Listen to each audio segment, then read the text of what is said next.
हैं MP news TV और स्वागत आपका इस खास पेशकश में। मैं हूं निधि आपके साथ। आज इस खास पेशकश में हम बात करने वाले हैं महाकाल मंदिर में होने वाले शुद्धिकरण को लेकर। तमाम कांग्रेस नेता उज्जैन के महाकाल मंदिर पहुंचकर शंख द्वार के शुद्धिकरण की बात कर रहे हैं। कुछ वक्त पहले भी हमने देखा था जब हरदीप सिंह डंग पहुंचे थे उज्जैन, जिस रेस्ट हाउस में वे ठहरे थे, कांग्रेस नेताओं ने वहां पहुंचकर उसका शुद्धिकरण किया। उसके बाद कुछ समय बाद हमने देखा कि जब प्रभुराम चौधरी ने गांधी प्रतिमा पर माल्यार्पण किया तो कांग्रेस नेताओं ने उसे भी मुद्दा बनाया और वहां पर गांधी प्रतिमा का दूध से अभिषेक किया गया और ये कहा गया कि धोखेबाजों से, गद्दारी से ये जो प्रतिमा है वो अशुद्ध हो गई है और अब इसका शुद्धिकरण आवश्यक है। और आज के दिन की अगर हम बात करें तो आज उज्जैन के महाकाल मंदिर में शंख द्वार को शुद्ध करने की बात कही जा रही है। ये कहा जा रहा है कि भाजपा ने जानबूझकर अपराधी को शरण दी, जानबूझकर गैंगस्टर विकास दुबे को महाकाल मंदिर में प्रवेश कराया और यहां से उसकी गिरफ्तारी कराई गई। कुल मिलाकर ये कहा जा रहा है कि जानबूझकर मंदिर को अशुद्ध किया गया और अब इसका शुद्धिकरण आवश्यक है। ये सब कुछ कहा जा रहा है कांग्रेस की ओर से। आखिर कांग्रेस क्या संदेश देना चाहती है और किस तरह की है ये राजनीति, यही सब जानने की कोशिश करेंगे और बीजेपी इस पर क्या कुछ कहना है वो भी हम जरूर सुनेंगे। तो इस वक्त कांग्रेस की ओर से हमारे साथ मौजूद है अजय सिंह यादव जी। कांग्रेस नेता अजय सिंह जी हमारे साथ है। स्वागत आपका एमपी न्यूज टीवी पर। जी, आपसे जानना चाहेंगे कि जो शुद्धिकरण की बात की जा रही है, आखिर ये राजनीति का कौन सा पहलू है, क्या संदेश देना चाहते हैं आप?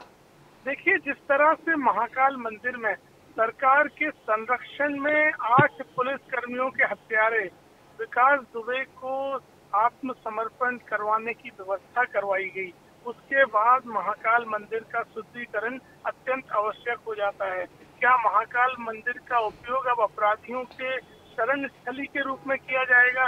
क्या महाकाल मंदिर में लाकर अपराधियों को आत्मसमर्पण करवाने की व्यवस्था करवाई जाएगी? इसलिए हमारे नेताओं ने फैसला किया कि महाकाल मंदिर का जिन लोगों ने दुरुपयोग किया है, इसलिए शुद्धिकरण होना चाहिए। ये बहुत अच्छी परंपरा है और साथ में सरकार के ऊपर भी प्रश्न चिन्ह उठाना चाहता हूं मैं कि क्यों उज्जैन में कोई मामला दर्ज नहीं हुआ विकास दुबे पे।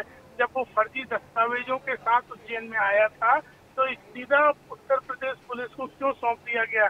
उज्जैन में भी मामला दर्ज होना चाहिए था। ये पूरी तरह मिली भगत है। लॉकडाउन में कैसे उज्जैन पहुंच गया, उज्जैन में किसके संरक्षण में रहा और फिर उसके बाद उसको आत्मसमर्पण करवा के यूपी पुलिस को सौंपा गया, ये पूरा का पूरा सरकार की नाकामयाबी है।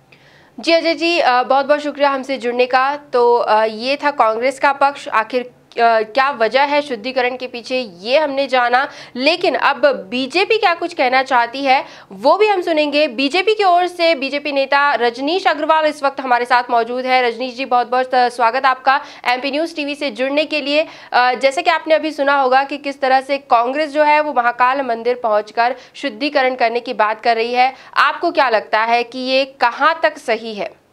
देखिए, जिस प्रकार से कांग्रेस के सज्जन दुर्जन नेता सभी जो शंख द्वार महाकाल का है वहां की शुद्धिकरण के लिए गए हैं। किसके शुद्धिकरण के लिए? भगवान महाकाल, कालों के काल, देवों के देव महादेव के मंदिर के सिंह द्वार को शुद्धिकरण के लिए गए हैं। जाको प्रभु दारुण दुख देई, वो एक चौपाई है, जाको प्रभु दारुण दुख देई ताकि मति पहले हर लेई। यानी महाकाल के मंदिर को शुद्ध करने का काम करेंगे ये। आप राजनीतिक तौर पर मुद्दे उठाइए, तमाम प्रकार के आरोप लगाइए, आपका काम है, जनता उसका जवाब भी देती है समय आने पर।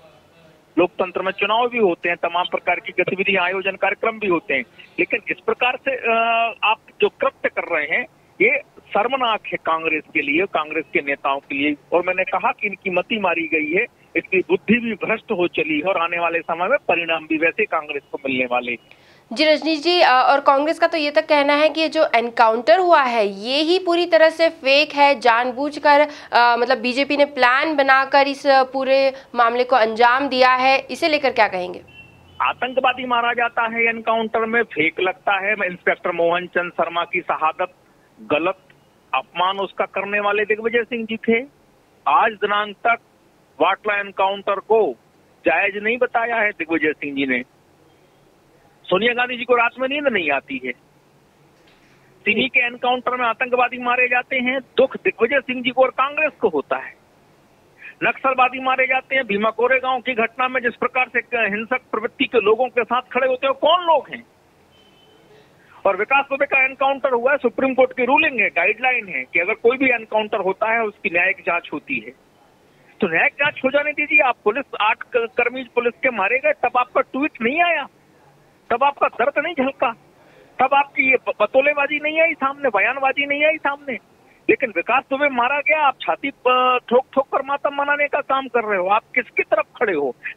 सदा सीमा पर तैनात सेना का अपमान, अर्धसैनिक बल मारे जाते हैं देश के भीतर, उनका अपमान, पुलिस का अपमान, किस बना पर, किस कारण पर, कौन से फाइंडिंग्स है? केवल इनका यही कृत्य रहा है 70 सालों में और ये बार बार उजागर होता है। मैंने कहा सुप्रीम कोर्ट की रूलिंग है, न्यायिक जांच होती है, हर एनकाउंटर की न्यायिक जांच होती है, कस्टोडियल डेथ अगर कोई होती है तो उसकी न्यायिक जांच होती है। उसके बावजूद भी केवल पुलिस का मनोबल गिराना कृत्य बन गया है इनका। और जो अपराधियों को, दुर्दांत अपराधियों को, आतंकवादियों, नक्सलवादियों की मौत या हत्या या एनकाउंटर के मामले में सवाल खड़ा करते हैं, वो केवल सेना, अर्धसैनिक बलों, पुलिस के सुरक्षा बलों को कटघरे में खड़ा करने का, संदिग्ध बनाने का काम करते हैं। ये इनका सगल है और आज का नहीं है, बरसों बरस का सगल है। जी रजनी जी, बहुत बहुत शुक्रिया हमसे जुड़ने के लिए। तो दर्शकों, देखा आपने कि किस तरह से बीजेपी और कांग्रेस ने अपना अपना पक्ष हमारे सामने रखा है, लेकिन अंततः जो है शुद्धिकरण तो होना ही है।